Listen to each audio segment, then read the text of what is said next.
السلام علیکم dear students, I am Mazhar Iqbal, lecturer history, government Islamia college Chiniot. امید کرتا ہوں کہ آپ خیریت سے ہوں گے۔ آج کا جو ہمارا لیکچر ہے ہمارے جو سیکنڈ ایئر کے طالب علم ہیں سوکس کے، ان کے لیے ہے، اور آج کا جو ہمارا ٹاپک ہے وہ ہے دو قومی نظریہ اور قائد اعظم محمد علی جناح کے ارشادات کی روشنی میں نظریہ پاکستان۔ تو آج ہم دو قومی نظریہ اور نظریہ پاکستان قائد اعظم محمد علی جناح کے ارشادات کی روشنی میں اس کا مختصر جائزہ لیں گے۔ اس میں ہم 4-5 جو پوائنٹس ہیں وہ ڈسکس کریں گے۔ ایک نظریہ کی تعریف، قوم اور قومیت، اسلامی نظریہ قومیت، نظریہ پاکستان، قائد اعظم محمد علی جناح اور نظریہ پاکستان، پاکستان کے اسلامی کردار کے بارے میں قائد اعظم کی سوچ اور اہل پاکستان کے لیے قائد اعظم محمد علی جناح کا ورثہ۔ تو آئیے سب سے پہلے جو ہے وہ نظریے کی تعریف کی طرف بڑھتے ہیں۔ آئیڈیالوجی یعنی نظریہ ایک جدید ماڈرن ٹرم ہے، ایک جدید اصطلاح ہے۔ انگریزی زبان اور ادب میں اس کا استعمال 19ویں صدی کے دوسرے حصے میں شروع ہوا۔ تو نظریہ کی تعریف کچھ اس طرح کی جاتی ہے کہ خیالات کی سائنس اور سوچنے کا انداز، خیالات اور یا کسی تنظیم یا تحریک کے اصول اور امنگوں کا علمی مطالعہ۔ صاف اور سادہ الفاظ میں نظریہ کسی جماعت، قوم یا ملت کے اجتماعی نصب العین اور اس کو حاصل کرنے کے لیے قائم کردہ اصول اور ضوابط کو کہا جاتا ہے۔ نیکسٹ جو ہمارا پوائنٹ ہے قوم اور قومیت۔ اس میں نظریہ قومیت کو سمجھنے کے لیے قوم اور قومیت کی تعریف سے واقفیت حاصل ہونا ضروری ہے۔ قومیت ایک احساس یکجہتی ہے اور یہ دو مختلف احساسات سے مل کر بنتا ہے۔ اول یہ کہ لوگوں کے کسی گروہ میں ایک ہونے کا احساس پایا جائے، اور دوسرا یہ کہ اس احساس کی انفرادیت کے سبب یہ احساس کہ وہ دوسرے گروہوں سے مختلف ہیں۔ سیاسیات کے فلسفر لاسکی کہتا ہے اتحاد کا یہ ایک مخصوص احساس ہے جو ان لوگوں کو جو اس احساس میں شریک ہیں باقی لوگوں سے ممتاز کر دیتا ہے۔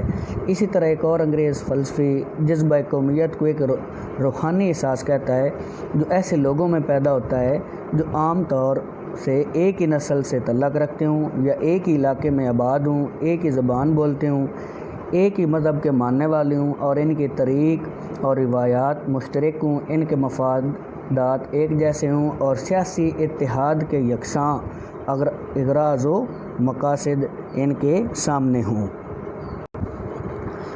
اگلا جو ہمارا پوائنٹ ہے وہ ہے اسلامی نظریہ قومیت۔ اسلام کے بنیادی عقیدے کی روح سے سچا دین صرف اسلام ہے جو اللہ نے مسلمانوں کے لیے پسند فرمایا ہے۔ دین اسلام حضرت آدم علیہ السلام کی پیدائش کے دن سے چلا آ رہا ہے۔ حضرت آدم علیہ السلام پہلے مسلمان تھے، بعد میں ان کی اولاد میں سے کچھ لوگوں نے دین اسلام کی جگہ کفر اختیار کر لیا۔ اس طرح دنیا کے لوگ دو قوموں میں بٹ گئے، ایک ملت اسلام اور دوسری ملت کفر، یعنی وہ لوگ جو اسلام کے دائرے سے خارج ہیں۔ اسلام کسی ایسے اجتماعی نظام کو قبول نہیں کرتا جس کی بنیاد لا الہ الا اللہ کے سوا کسی دوسرے اصول پر رکھی گئی ہو۔ اس لیے اسلام نسل، زبان، رنگ اور وطن کی قومیت کی بنیاد تسلیم نہیں کرتا۔ مسلمانوں کے لیے نظریہ زندگی صرف اسلام ہے۔ قائد اعظم محمد علی جناح نے فرمایا مسلمانوں کی قومیت کی بنیاد کلمہ توحید ہے، وطن اور نسل پر نہیں۔ جب ہندوستان کا پہلا فرد مسلمان ہوا تو وہ پہلی قوم کا فرد نہیں رہا بلکہ ایک جداگانہ قوم کا فرد بن گیا۔ ہندوستان میں ایک نئی قوم وجود میں آ گئی۔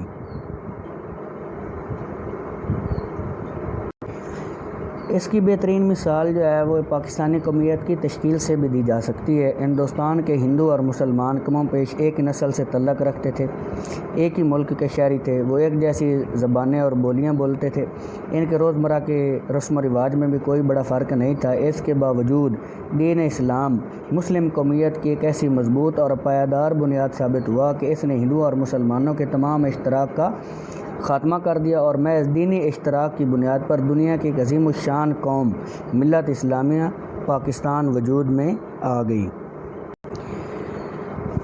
نظریہ پاکستان دراصل نظریہ اسلام ہے۔ اس بنیادی عقیدے کو 2 قومی نظریہ بھی کہا جاتا ہے۔ مسلمانوں کو اپنی انفرادی اور اجتماعی زندگی میں تمام تر ہدایات اور رہنمائی فراہم کرتا ہے۔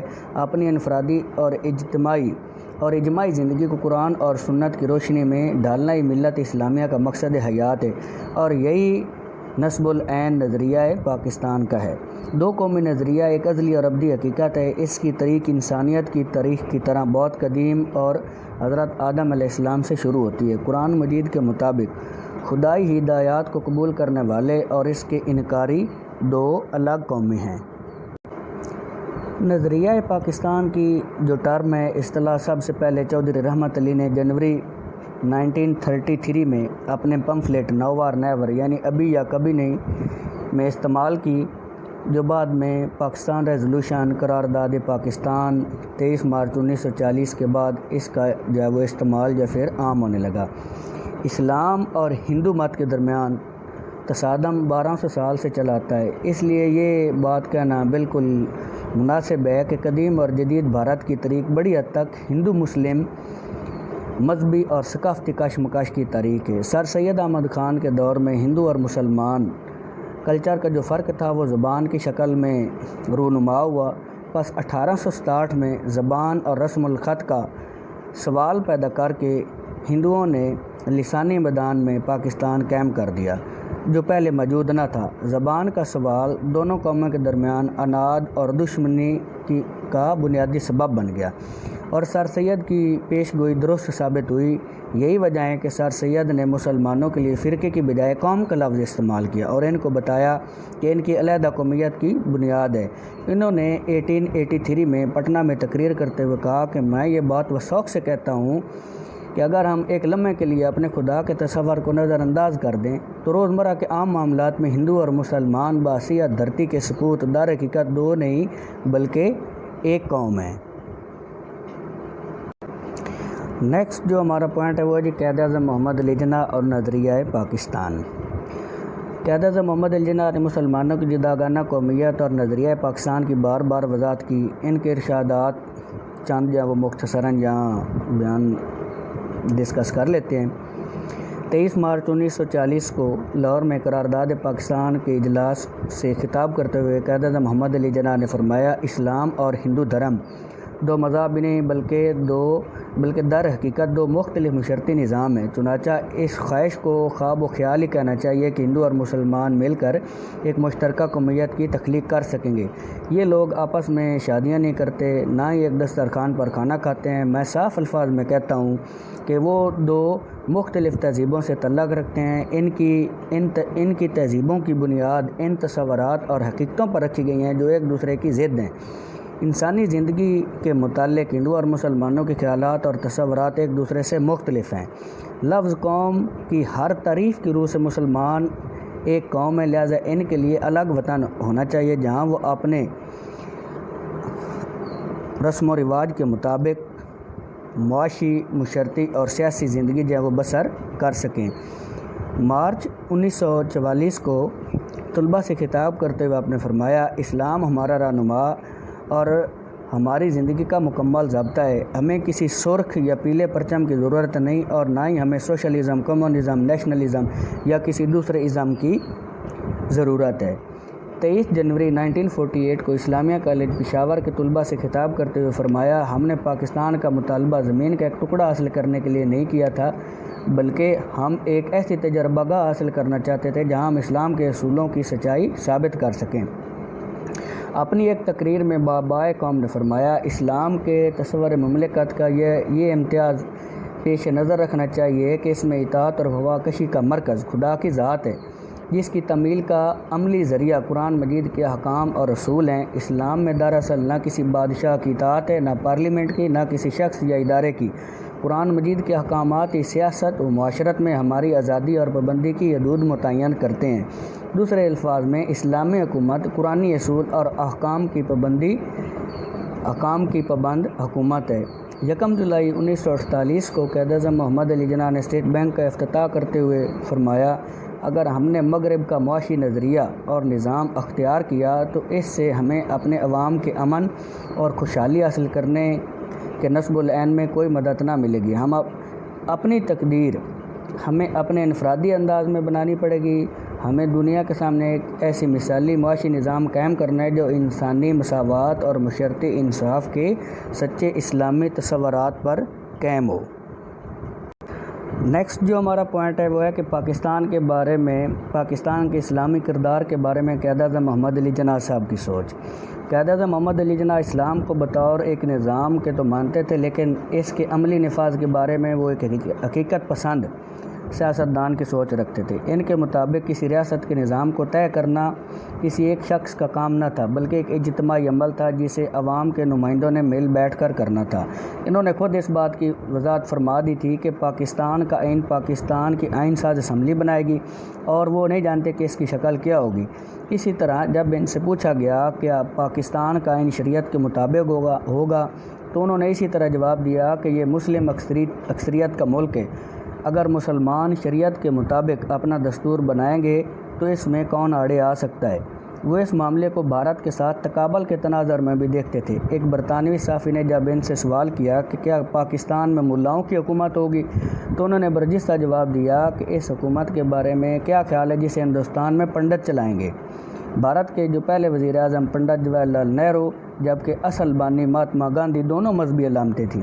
یہ ایک تاریخی حقیقت ہے کہ پاکستان کا اسلام سے تعلق ہونے کے باوجود یہاں کبھی کوئی مذہبی جماعت حکومت نہیں بنا سکی اور نہ ہی کوئی مولوی سربراہ حکومت بن سکا، جبکہ بھارت سیکولر ہونے کے باوجود BJP جیسی مذہبی جماعت کے سر حکومت کا تاج سجائے ہوئے ہے۔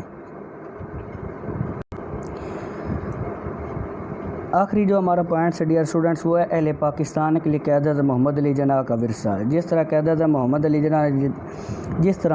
اعظم محمد علی جناح نے جدید تعلیم یافتہ اور آزاد خیال ہوتے ہوئے اسلام کے تصور کو پس پشت نہیں ڈالا اور پاکستانی دستور کے اسلامی کردار کے بارے میں مختلف مواقع پر فکر انگیز بیانات دیے، اسی طرح ان کے بعد پاکستان کے حکمرانوں اور عوام نے بھی اسی روش کو جاری رکھا۔ وہ ہر دور میں جدیدیت کو اپنانے کا غلبہ رہا اور مختلف طبقات کی طرف سے ان کی بھرپور کوشش کی جاتی رہی کہ پاکستانی دستور کو سیکولر بنایا جا سکے، لیکن کبھی ایسا جو ہے وہ نہ ہو سکا۔ ڈیئر اسٹوڈنٹس، آج کا ہمارا یہی لیکچر تھا۔ امید کرتا ہوں کہ آپ اس کو جو ہے وہ پسند کریں گے۔ اگر اس لیکچر کے بارے میں کوئی سوال جواب ہو، کوئی آپ کی اوپینین ہو تو وہ ضرور شیئر کریں۔ کویشچن اور اپنے اوپینین کا ضرور اظہار کریں تاکہ ہم مزید جو ہے اس سلسلے کو بہتر بنا سکیں، اور آپ کی رائے ہمارے لیے بہت جو ہے اہمیت کی حامل بھی ہے۔ بہت شکریہ۔ اللہ حافظ۔